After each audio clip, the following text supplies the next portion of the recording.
Good morning, gentlemen. I hope you are all happy and a good frame of mind, and so am I. And I'm going to talk to you today on something different. Yesterday, I had met one of the local persons here, and he explained to me that it was a good thing that the British came to India. I listened from this year, let it pass to the other year, and then I thought I must investigate a little bit more on this. I've been reading the books of Mr. Shashi Tharoor, the Congress leader, और उनकी किताब जो है वो कुछ और ही बातें लिखते हैं। वो कहते हैं जी अंग्रेजों का राज जो था वो हिंदुस्तान के लिए बहुत बड़ा कर्ज था, क्योंकि वो यहां से 3 या 4 ट्रिलियन डॉलर्स चोरी करके ले गए इंग्लैंड। और उसकी सारी थीम यही है कि अंग्रेजों का राज was very bad and Islamic rule was better. ये तो ऑफकोर्स कांग्रेस की पॉलिसी है to glorify the Islamic rule and denigrate the British rule. पर एक्चुअल बात क्या है, लेट अस एग्जामिन इट, कि असली गल की हैगी, what is the actual thing. Actual thing ये है कि पहला तो याद रखिए कि for 600 years in north India the Chauhan dynasty was ruling Delhi and Rajasthan, जिसका लास्ट किंग था पृथ्वीराज चौहान, जिसको मोहम्मद गोरी ने शिकस्त किया। And after that there was sporadic Muslim rulers which is known as the Sultanate, which continued till 1526। और जो आखिरी सुल्तानेट थी वो थी द लोधी डायनेस्टी। उससे पहले खिलजी डायनेस्टी थी, स्लेव डायनेस्टी थी, छोटी छोटी डायनेस्टीज थी। एंड उनमें से सिर्फ मेरे ख्याल में अलाउद्दीन खिलजी जो थे ये एक वॉरियर थे, बाकी तो टाइम पास कर रहे थे। 1526 ਦੇ ਵਿੱਚ बहुत ਵੱਡੀ लड़ाई हुई, बिग बैटल टुक प्लेस, और वो जो लड़ाई हुई थी पानीपत हुई, which is called the first battle of Panipat. And it was between the Mughal emperor, उस टाइम एम्परर बना नहीं था, but it was between Babur and Ibrahim Lodi. और बाबर जीत गए एंड 1526 से लेके तकरीबन 200 साल तक मुगल राज बहुत ताकत नाल कायम रहा। फिर राज कमजोर होता गया। फाइनली 1857 ਦੇ ਵਿੱਚ मुगल राज टोटली खत्म हो गया। ਜਦੋਂ बहादुर शाह ਨੂੰ अंग्रेजों ने कैप्चर कर लिया तो ਉਹਨੂੰ रंगून ले गए। That was the end of the Mughal राज। पर ये अंग्रेज आए कैसे, पहली बात, और हिंदुस्तान की हालत क्या थी उस टाइम, ये भी ऐसी सोचिए जरा। Let us discuss this. 1607 में पहले अंग्रेज जिन्होंने ईस्ट इंडिया कंपनी बनाई थी वो इंडिया आए एंड वो जहांगीर दे दरबार दे विच गए। They went in the court of Jahangir. तो जहांगीर उन्होंने मिलिया। जहांगीर बहुत बड़े बादशाह थे हिंदुस्तान दे। And he asked them what you want. But before that Jahangir was suffering from a very severe headache and he needed some medicine to get that headache cleared. No, problem ये थी कि इंडियन मेडिसिन उतनी advance नहीं थी उन दिनों में, and Europe में मेडिसिन काफी एडवांस हो गई थी। तो ये जो ईस्ट इंडिया कंपनी के डॉक्टर आए थे साथ में, वो कुछ दवाइयां भी लेके आए थे। तो उन्होंने जहांगीर ਨੂੰ कहा, सर साढ़े कोल मेडिसिन हैगी, दवाई हैगी है, तुसी खा लो। कहता ठीक है, give me the medicine. And he took that medicine and headache was cleared. He was impressed with the East India Company and he said ठीक है, तुसी मंगो की चाहिए, what do you want. And they said give us about 4 or 5 places to do trading. अच्छा, जहांगीर ने सोचा and कहने लगा अच्छा ठीक है, दे दो जगह इन्होंने, give the place to them. जो उन्होंने वजीर थी मेरे ख्याल से, जो एक हिंदू थी, उन्हें क्या, महाराज ਇਹਨਾਂ ਦੀ ਅੱਖਾਂ ਦੇ ਵਿੱਚ ਮੈਨੂੰ ਦੋਗਲਾਪਨ ਨਜ਼ਰ ਆਉਂਦਾ ਹੈ। I am seeing betrayal in their eyes and मैं समझता हूं कि तुसी ਇਹਨਾਂ ਨੂੰ जगह ना दियो ट्रेडिंग के लिए और इन्हों को वापस चले जाएं जिथों आए हैं। जहांगीर कहने लगा, अरे मैं इतना बड़ा बादशाह, I am the ruler of Hindustan, और ये छोटे से 6 आदमी आगे क्या कर लेंगे? What will they do? Give them the land. So उनको ट्रेडिंग पोस्ट दे दी गई ईस्ट इंडिया कंपनी को।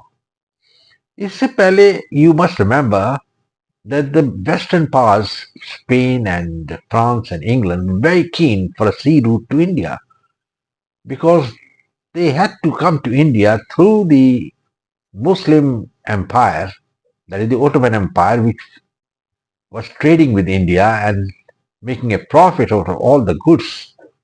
So they were looking for a sea route, and in 1498, आप जानते हो, वास्को डी गामा ने समुद्री रास्ता निकाल कढ़िया तो वो रास्ते के थ्रू आया केप ऑफ गुड होप से होते हुए वो केरला लैंड किया। Vasco da Gama was very happy, आके उसको जो लोकल केरला दे राजा सी दे वेलकम हिम, एंड उसने अपनी बायोग्राफी भी लिखा है और उन दिनों के क्रॉनिकल्स के भी लिखा है कि केरला बड़ी रिच जगह है, यहाँ मैंने शाम को सब कुछ मिल गया, we have got everything here, we have got condiments, we have got spices, we have got rice, and Vasco da Gama made 12 voyages to India. और सबसे बड़ी चीज उसको ये अच्छी लगी कि जो लड़कियां उसको मिल रही थी केरला में वो सारी की सारी वर्जिन थी। तो जो पुर्तगीज उसके साथ आए थे उनको ये बहुत चीज अच्छी लगी कि हमको वर्जिन लड़कियां मिल रही हैं, बिकॉज यूरोप में virginity was at A premium, and अब भी शायद वहां यही हाल है। सो ये दो अट्रैक्शन थी, तो पोर्चुगीज आने लगे, फिर गोवा में लैंड करने लगे, और फिर अंग्रेज भी आ गए, फ्रेंच भी आ गए। अंग्रेज सबसे पहले गए जहांगीर का कोर्ट में, तो जगह मिल गई। ये 1608 की बात है, this is 1608, but with in 150 years since the battle of Plassey, that is in 1757, the British had become the paramount power in India. That is, the East India Company had become the paramount power in India. उन्होंने जो French forces थी उनको defeat कर दिया, Portuguese को bottle up कर दिया, Dutch को भगा दिया, and there was nothing that anybody else could do as British became the paramount powers. No, question ये है, मैं बताऊंगा कि उस टाइम हाल क्या था भी इंडिया का, what was the haal, what was the situation India में। सिचुएशन चंगी नहीं थी, it was not very good, it was something like शेर दे मुंह भी छात पाना, that was the sort of situation India में, क्योंकि लॉलेसनेस बहुत सी, एंड ठग जो थे घूमते सी एक जगह से दूसरी जगह तक, एंड थर्डली एक और बड़ी इंपॉर्टेंट चीज थी कि जो नवाब और राजा थे वो गवर्नेंस नहीं करना चाहते थे, they just wanted to have a ball and enjoy themselves. इस कारण इवन जब अकबर आया, आप जानते हो अकबर बादशाह, उसकी 600 वाइफ्स थी, और नवाब सिराजुद्दौला जो है जिसका नाम इतना फेमस है, he was maintaining 2 हैरम्स, 1 harem of boys and 1 harem of virgin girls. तो जो भी उसकी रिक्वायरमेंट थी, कभी उसको जब वर्जिन गर्ल चाहिए थी तो गर्ल मिल जाती थी, 3-4 ले आता था, जब लड़के चाहिए तो लड़के ले आता था। सो जितने भी ये राजा थे या नवाब थे, they were only having good fun in life, कोई राजा नहीं था, proper governance was not known. और इस सिचुएशन में ईस्ट इंडिया कंपनी के जो आदमी आए थे यहाँ, like Robert Clive, they were very clueful people, they realise this country is ripe for a take over, and इस कारण उन्होंने तैयारी की और 1757 की जंग हुई, जिसको कहते हैं बैटल ऑफ प्लेसी। हिंदुस्तान का हाल तो मैंने आपको बता ही दिया क्या था, डेवलपमेंट जो थी वो जीरो थी, और सिर्फ एक ही चीज चाहिए थी, शराब चाहिए थी या लड़कियां चाहिए थी। सिर्फ एक राजा था जिसने 40 साल राज किया, दैट वाज महाराजा रंजीत सिंह, और जितनी देर वो जिंदा रहे, दैट इज फ्रॉम 1798 टू 1839, उनका राज था 40 साल के करीब। अंग्रेजों ने उनको टच नहीं किया। उन्होंने एक ट्रीटी ऑफ अमृतसर साइन कर ली, और रंजीत सिंह, आप समझिए कि बेवकूफ था या वट एवर इट इज, वो कन्फाइन हो गया पंजाब में ही, एंड उसने अपने एक्शंस जो हैं वो खैबर पास या उस तरफ शुरू कर दिए। अंग्रेजों का सारा एरिया यहाँ उनके हाथ में रह गया। और सिर्फ 1757 की लड़ाई बड़ी सिग्निफिकेंट है, जो बैटल ऑफ प्लेसी है। ये one of the great battles of the world माना जाता है, जब ईस्ट इंडिया की सारी फोर्सेस जो थी, नवाब सिराजुद्दौला वाज द लीडर, और उसके पास तकरीबन 1 लाख फौज थी, और रॉबर्ट क्लाइव के पास तकरीबन 12,000 सोल्जर थे शायद, and yet he was defeated, he was betrayed. ये भी एक फैक्ट बात है, अब याद रखिए कि ही वाज बिट्रेड। और उसको जो बिट्रे किया, उसके जनरल ने किया, जिसका नाम था मीर जाफर, और उसको खिताब मिलता है गद्दार हिंद। खैर, गद्दार हिंद और नो हिंद, पॉइंट ये था कि अंग्रेजों का आना दुरुस्त था that time, because India was in dire straits at that times. The Mughal emperors and even, the other kings, the Nawabs and the Hindu Raja, they were just having a ball in life, picking as many wives they wanted, women, and enjoying themselves and having only wine and drinks, and that's all. यहाँ तक कि, bear in mind that in 1839 when Ajit Singh died, then his son took over Sher Singh, पर वो इतनी शराब पीना सी, इतनी शराब पी पी के वो लमलेट हो गया, एंड ही डाइड। वो तो लड़का है now Nihal, he did not last. फिर एक शेर सिंह आया, और उसको सिखा ने खुद ही मार दिया, क्योंकि he was a drunkard. With the result सिर्फ महाराजा दलीप सिंह वो बच गए, and he became was made the titular king of emperor of Lahore दरबार। अंग्रेज सब देख रहे सी, एंड उन्होंने फिर जंग शुरू कर दिता, और जंग दे विच उन्होंने सिखों को हरा दिया। हरा के क्या किया उन्होंने दलीप सिंह को कैप्चर करके इंग्लैंड ले गए, और बाद में महारानी जिंदा जो थी, his mother was also taken there. एक क्रेडिट है अंग्रेजों का कि उन्होंने उसको तालीम दी, एजुकेशन दिया, और उसको क्वीन विक्टोरिया के बच्चों के साथ ब्रिंग अप किया। बट इंडिया की हालत उन दिनों में बहुत खराब थी, एंड 1757 के बाद में 7 साल बाद में मुगल एम्पायर, जो उस टाइम एम्पर था, आई थिंक फरूक सैयद था, और नवाब ऑफ बिहार, नॉर्थ बंगाल, ये सब इकट्ठे हो गए। उन्होंने कहा भी हम अंग्रेजों को बाहर निकाल देंगे। भाई ठीक बात है। और 1764 यानी 1764 there was what is known as the battle of Buxar. ये बिहार में एक विलेज है जहां एक अंग्रेजों की लड़ाई हुई हिंद फौज के साथ, and the combined Indian forces were completely defeated, they were routed, and अंग्रेजों की फोर्स ने, जो खबर है, कोई 20,000 इंडियन सोल्जर्स को कत्ल कर दिया उस जंग में। ये जो दो बैटल हुए थे 1757 and 1764 led the foundation of the British Raj in India. और अब हिस्टोरियन जो है, को अच्छे हिस्टोरियन जो हैं, जैसे अंग्रेज हिस्टोरियन है, इंडियन हिस्टोरियन है ब्लैक बैनर्जी, वो कहते हैं कि एक बहुत अच्छा पीरियड था कि अंग्रेज उस वक्त इंडिया में आ गए। फिर इंडिया राइप था, इतनी छोटी छोटी स्टेट्स बन गई थी। मराठा कन्फेडरेसी जो थी ये तो डिफीटेड हो गई थी।